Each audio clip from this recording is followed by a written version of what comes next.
Solo yan. Yon. Right. Yon. Good morning, ladies and gentlemen. Welcome back to the Philippine Sports Writers Association Sports Forum, and we are live here at the conference hall of the Philippine Sports Commission building inside the Rizal Memorial Sports Complex in Manila. And this morning, we will have a two-part session featuring indigenous games and wushu.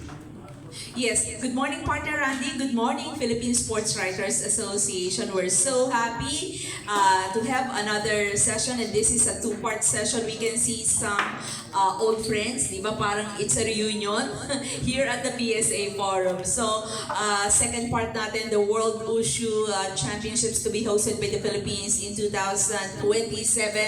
So we'll be having Sir Julian Camacho, Sir Freddy Halasco, and Carlos Bailon, ang ating champion sa Wushu. But sa first part, we'll be having the Indigenous Peoples Games. Hope that you are with us through our live streaming sa ating PSA page, and of course, delayed basis of Radyo Pilipinas to, sa ating paling sports radio. And Judith, bago pakilala ng ating honorable guest, nais lang natin pasalamatan ang partners ng PSA.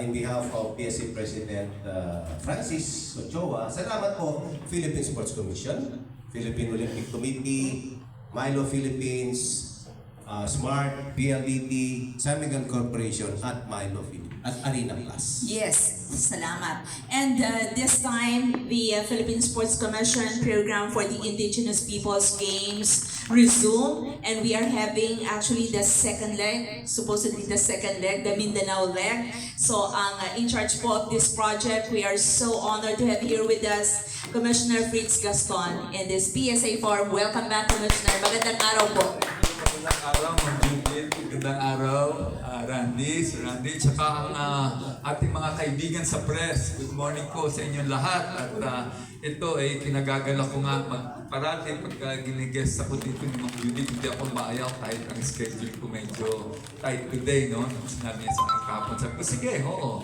And I see all of you here. Kaya, yun, masaya ako na nakakapagkaganito, nakakapagbigay kami ng update sa ating mga activities. So, yun. So, na-mention ni Ma'am Judith na meron IP sa atin. So, tuloy na ba ako? Tatanungin niyo ba ako? Tuloy na po. Ilatag na. niyo na po yung IP Games. This weekend po yan, ano? Yes, yeah. In fact, ang team ko ay aalis na tomorrow. No? Si Lito, ang aking chief staff, siya mag-head niya together with Elias and my team, no, my office, kasi kami ang oversight ng IP Games. No? So, siguro before I go into yung games for tomorrow, I'd like to go back and give you a briefer naman ng IP. No? Kasi we had, about a month ago, nagkaroon kami ng budget hearing with Senator Legarda. Kanya kasi culture and arts. Part of that culture and arts pala is IP Games. Diba? So ito is not just a small event that happens yearly, pero ito is a very big event, especially for Senator Legarda, lalo na yung mga IP Games. So doon ko na-realize na, ayun, malaking event sa kanya ito because ito ang ating pinagmumulan ng lahat sa agreement sa sports natin, no?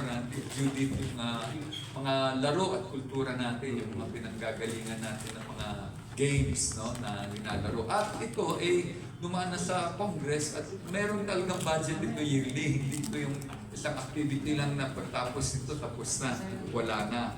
At just to again give you a hope how important it is, medyo ang gusto ngayon na rin-request ni or instructed us by Senator Legarda ay mag-hold tayo ng sample IP Games dito. No? So, yes, dito, yeah, pero sample lang yan. At kasi ginawa na nila yan, na nagkaroon sila ng parang maliit na Olympics sa DFA. Kaya sabi niya, no, kailangan natin makita ang IP Games dito at kayo ang mag-head PSC together with DFA. So we had our initial meeting with DFA, ano ang mga games na lalaruin at kung saan gagawin. So nag-initial meeting na, ang team namin nag-meeting dito. Kaya sabi natin dito natin gagawin sa Ninoy Aquino. So more or less meron na rin games. Nag-meeting na kami with DFA. Okay na sa kanila ang listahan ng games and all. But we will give you details of that later on pag ready na yun. Kasi yun, that will be for approval by the board. And nandun na sa office ni chairman yun para din alam rin nila. Pag ang importante lang dun, is parang sinasabi niya, kaya alam natin lahat yan. Kaya nga ang mga iimbitahin niya, lahat ng senators, na kaibigan, at saka lahat ng mga heads. Magbabahagbo ba lahat? Well, pinili namin mga sports na pwede silang mag-participate, no? It's gonna be a whole day affair. And even yung mga heads ng agencies that are involved in culture and art, it's a must na sila ay dapat umattend doon. So we're looking at least mga ilan yun dito, ilan ang estimate natin? 75 to about 100 mag-a-attend doon. Depende kung sino ang mga senators and all others, head of agencies na pupunta. So yun, ganun ka-importante. At humingi siya sa amin ng lahat ng detalye ng mga events na ng IP Games at kung saan na natin na-hold.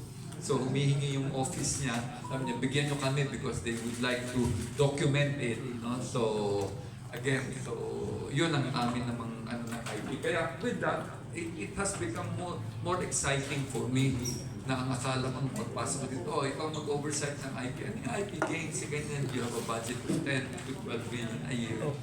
So, ngayon nga, ang amin is parang pinalalaki pa namin. When we started, tatlo lang sa Luzon, Visayas, Mindanao. But now we're trying to stretch it na baka pwedeng gawing 4 sana, no? Na pagkakasyahin namin ng budget. Otherwise, we probably ask for siguro additional na pagpapakalaki namin. Because as much as possible, gusto nga namin ma-expose lahat ng area ng IP natin. So for this year, it's an election year, Randy, kaya medyo naging tight for us. Usually the 3, we would have 2 months of preparation. So Luzon, Visayas, Mindanao, meron kami 2 months.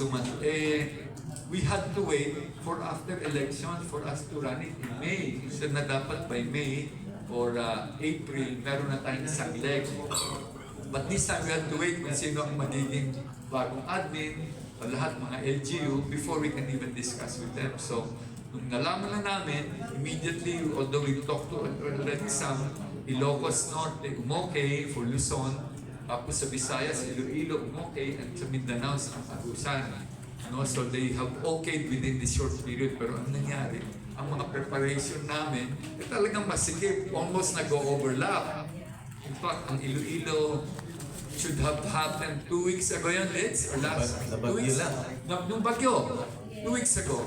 Oo, yeah. So nandun na lahat, ready na to hold it. Ako nga, lilipad na for the opening.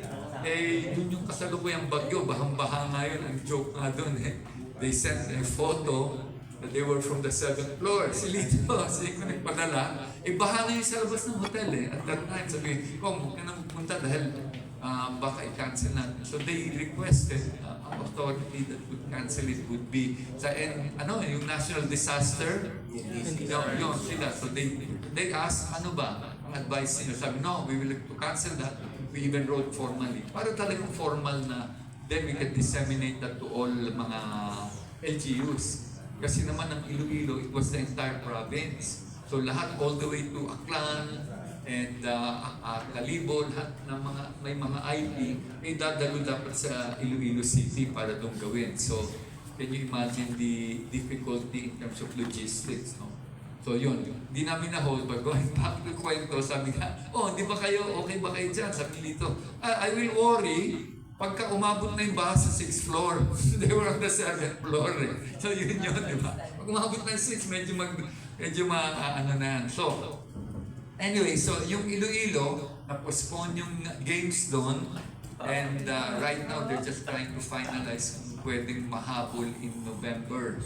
November yata kasi, alam niyo naman, we're also very tight for our Batang Pinoy natin.